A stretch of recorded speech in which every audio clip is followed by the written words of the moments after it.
ঘটনা কি? দুটো খাইতে আসো না যে? আপনি তো টাকা রাখেন এজন্য আসে। কি কোন বাবজান, আপনার কাছ থেকে টাকা নিয়ে আমি কলতে ফাইতে মরুম?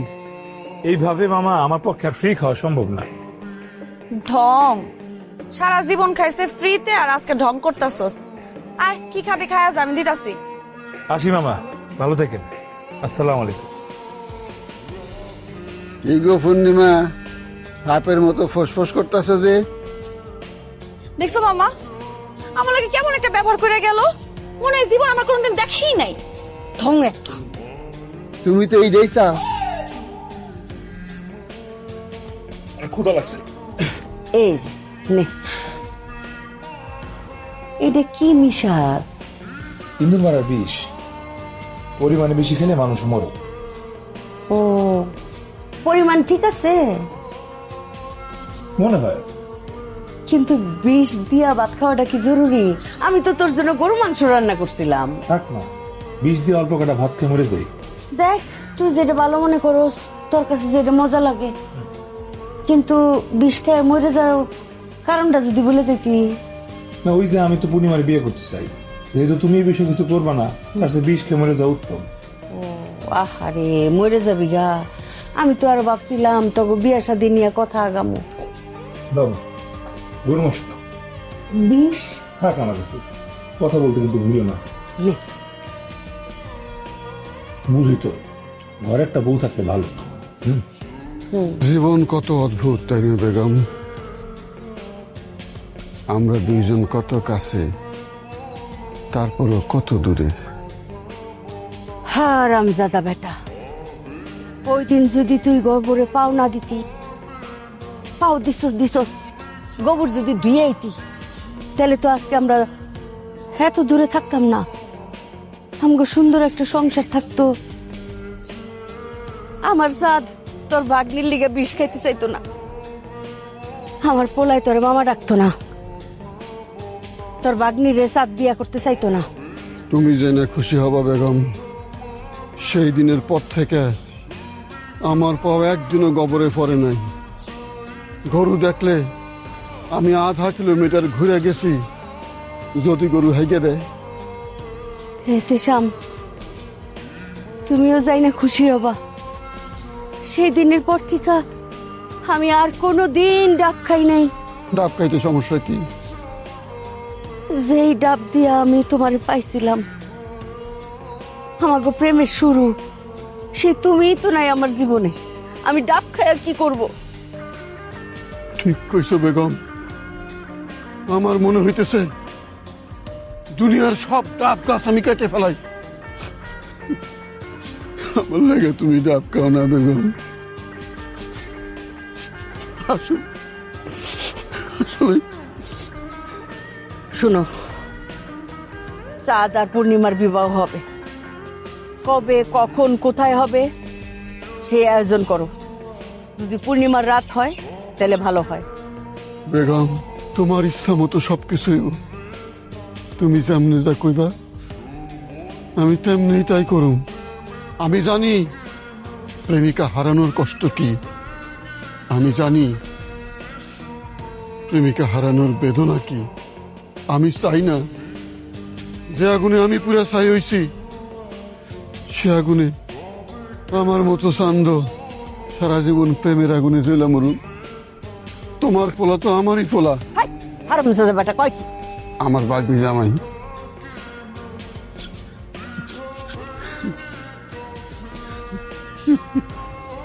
তুমি ঠান্ডা মাথায় চিন্তা করে দেখো মা, তুমি তো বিয়ে করবাই। আমার কথা হইতেছে অপরিচিত মানুষের বিয়ে করার চাইতে পরিচিত মানুষের বিয়ে করতে সুবিধা না? চান অনেক পরিচিত, তার সাথে তোমার অনেক দিনের পরিচয়, চাঁদে বিয়ে করতে তোমার সমস্যা কি? আমার সমস্যা আছে, চাঁদের চেহারা দেখলে তো আমার সমস্যা শুরু হয়ে যায়। দেখো না, দিন ভরে ঝগড়া করি, খালি ঝগড়া করতে ইচ্ছা করে। এর লেগে তুমি চাঁদে বিয়ে করবা? শোনো, বিয়ার পর স্বামী স্ত্রীর বড় সমস্যা হইতেছে ঝগড়াঝাটি। এই ঝগড়াঝাটি তো সমস্যা। স্বামী স্ত্রীর ঝগড়াঝাটির মাঝখানে অনেক স্বামী স্ত্রীর মাথার বাড়ি দিয়ে তারে মারছে। এই যে গত সপ্তাহের খবর, গাইবান্ধার ফারুল, নীলফামারীর জোসনা, গাজীপুরের মুনিরা মিঠু ঝগড়ার মাঝখানে স্বামীর বাড়ি খেয়ে মরছে। মাগো, আমি চাই না বিয়া করে তুমি বিপদে পড়ো।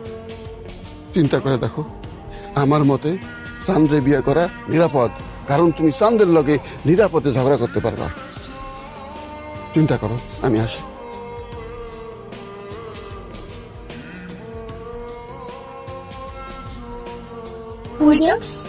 ঘুমাইতে তুই ঘুমাবি?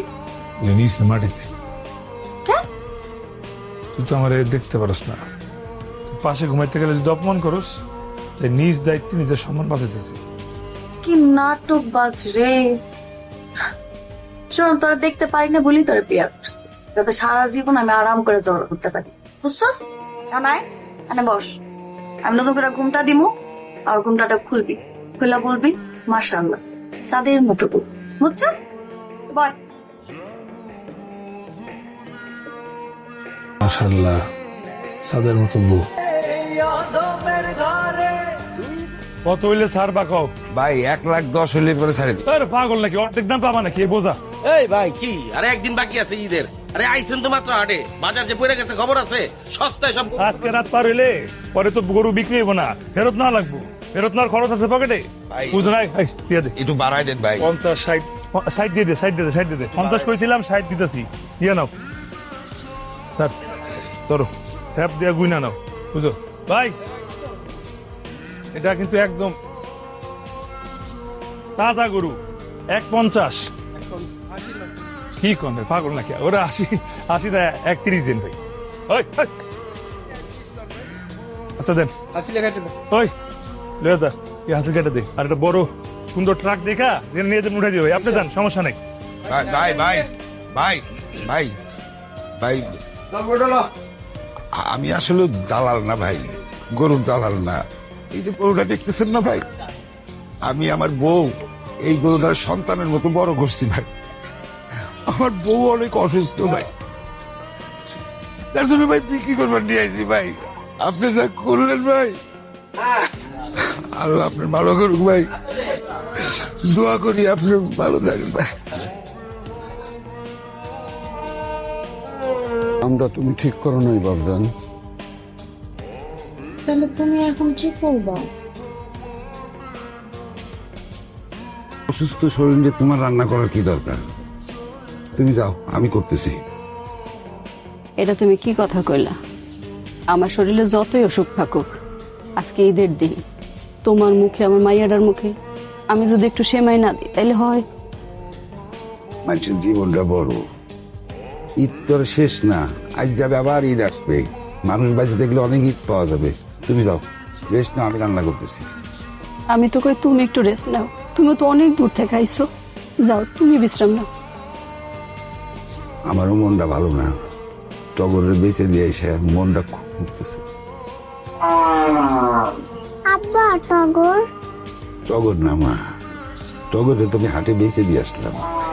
এই বুকের ভেতরটা কেমন জানি স্যাত করে উঠলো, এটা তো আমাকে টগরেরই গলা। টগরের মতো আমার কাছে মনে হইতেছে, আমি নিজে হাতে টগরের বেঁচে আসলাম হাটে। টগর আইব কই থেকে? কেউ আছেন বাড়িতে? এরা দেখি মা, দেখি কে রয়েছে। দাও তো। এরা আপনারা আমার টগরে নিয়ে আইছেন? টগর হ্যাঁ, সন্তানকে ফিরে দিতে আসলে। আমি তো ভাই আপনার কাছে বিক্রি করে দিয়েছি আমার টগরে। আচ্ছা, টাকা খরচ করিনি আমি, টাকা আরে লাগবে না, আপনার টগরে আমি এই টাকা দেয়া কিনে নিছি, হ্যাঁ তারই আমি আপনার ঈদ হিসেবে উপহার দিতেছি।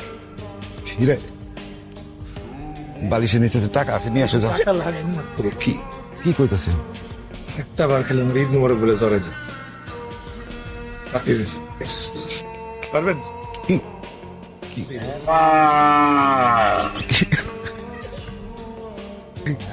আমাকে গরিব মানুষের বাড়ি একটু সেমাই খাবেন আরে না ভাই, ভাই, একটু কিছু বসেন। এই সেমাই দাও, বসে ভাই, চেয়ারে বসে।